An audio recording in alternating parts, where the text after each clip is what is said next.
Good evening, Anastasia. How you doing? You well? Good evening, Joel. I'm good, thank you. How are you? I'm good. I'm blessed. Always, in all ways. All the better for speaking to you, though. I really appreciate you taking your time out. I know it's about to get manic for you, like real busy, different level of can't get hold of Anastasia. So I appreciate you giving me the time now. What's All Roads all about? Yeah, so it's a new play by Roy Williams, and it's about sort of what it means to be Black, young, in London today. And it's about these young people and who are affected by a tragedy, and sort of how they grieve after it and how they work out their lives and the situations that they were going through, how those situations are affected by the tragic event that happened, and then also like what they decide to do going forward from it. I noted that when you read the work, it contained, or you said it contained themes that you were drawn to as a young Black woman. Can you elaborate on those specifically? So there is a character called Chantel in this play, and she sort of talks to the audience, and we just see her journey, kind of the things that she's gone through, the relationship that she's involved in, the romantic one that she's involved in. And you just see her journey as a young teenager, sort of in love and working out whether that love is right and feels right for her, and whether her love for the person is enough. And so, and I can totally relate as, you know, a Black woman kind of figuring out love myself, that kind of you're working out whether a particular person is the right person for you, and kind of whether the way you've been treated is the right way, or the way that you want to be treated. And so that's part of Chantel's journey. And she's also trying to like throw off stereotypes, throw off kind of ways that she's been categorized and the box that people try to put her in. And I totally relate to trying to throw off boxes that people try to put me in. Yeah, me too. Roy Williams, you guys worked together before. How did that come about? I know that he's an esteemed and respected player in the industry, a recipient of an OBE. I mean, that kind of says it all. Yeah. So talk about how you guys come work together before? Is this the first time? This is the premiere of this work. Yeah. Pressure. No, well, do you know what? I'm not actually feeling the pressure, because it's actually been a really lovely experience working with Roy so far. And yes, I have worked with Roy before. He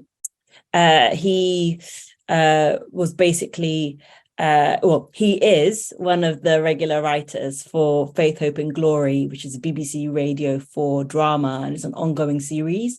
And I had the pleasure of working with him on series 3, and on one of the episodes that he wrote. So I've worked with him before, and that was really fun experience, just kind of working with him to bring to life Black people sort of over the years in the past, and sort of giving a bit of a sense of what Britain has gone through up until now in terms of its multicultural evolution.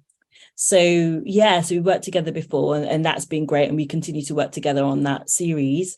And so, but this is the first time that I'm working with him on a theatre project, and so I'm really excited about that. And so far, we've been having great discussions about the script and sort of how to develop the script and get it the best that it can be. And we're heading into rehearsals on Monday, so you know, we'll be right in the throes of it from then. What's day one like in your mind? Obviously, we're ahead of time, but you know, in your mind's eye, how does day one go? How does the first week go?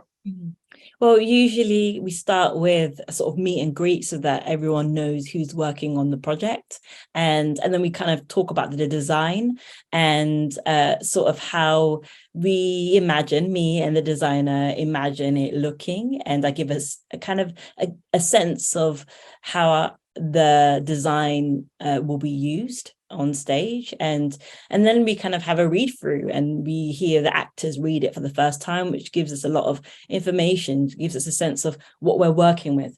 And so that happens, and then there'll be little bits like, you know, the actors being sort of measured, and a bit of talk about costume, and then we'll get into reading the script and sort of exploring it and working out sort of the world of the play for the rest of the week, sort of asking questions of the script, trying to glean what information we can from the words, and then starting to make some decisions about how the play is going to look physically towards the end of the first week. So yeah, that's Have you worked with the those that are going to be starring in this before?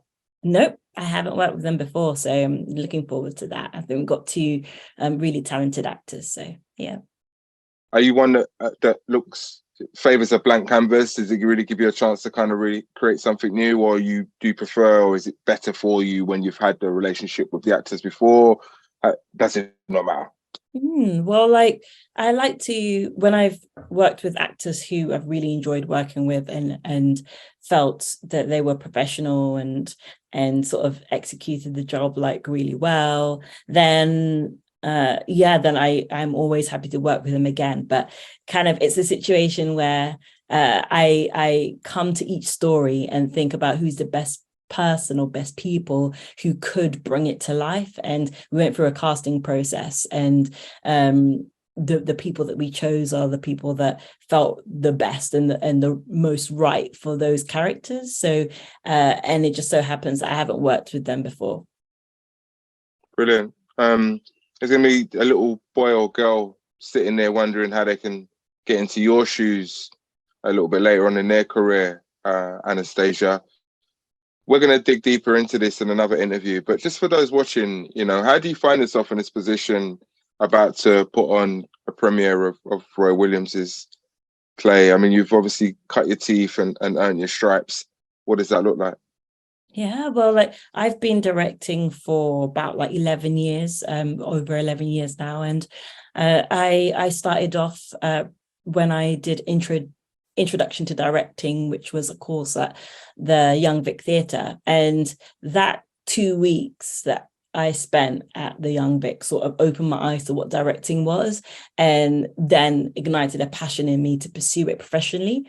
Before that, I was doing something else. I was kind of pursuing a career in business law, having had a passion for theatre and drama in school and not being told about directing, and realizing that I didn't want to perform.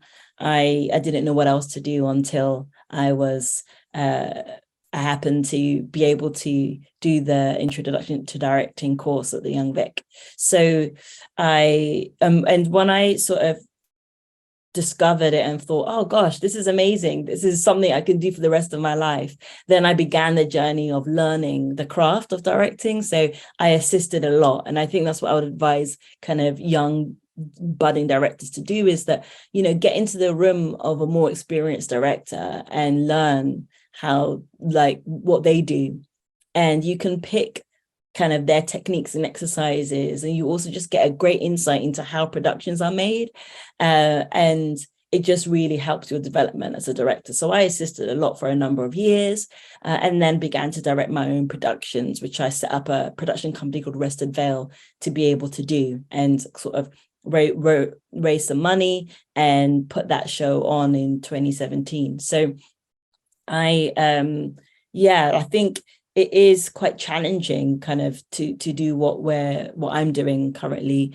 directing, especially in theatre, because financially it is challenging to sort of make a living. I think the assisting route was sort of made possible because I was able to sort of connect with the Young Vic, and then also I visited lots of theatres and looked on their websites and you know, see whether there are opportunities to assist, and did lots of applications, and tried to network and connect with lots of directors who I admired. And so it does take kind of some graft to kind of get there and to climb. But once you can get assisting, then you get into buildings, and then you get people knowing you more.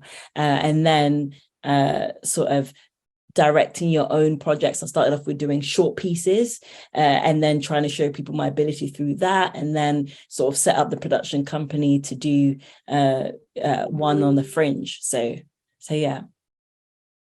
Listen, is there anything else you want to share with us, Anastasia, on All Roads, just before we part ways, apart from encouraging everybody to go get tickets, of course? Yeah, definitely. I think it's really it's great to be working on a project that is a Roy Williams play, and I think that sort of it's a journey that I would encourage, young Black people especially to follow if they can. If you have a passion for writing, I think come and see the show and see how sort of a new play can be sort of relevant to today.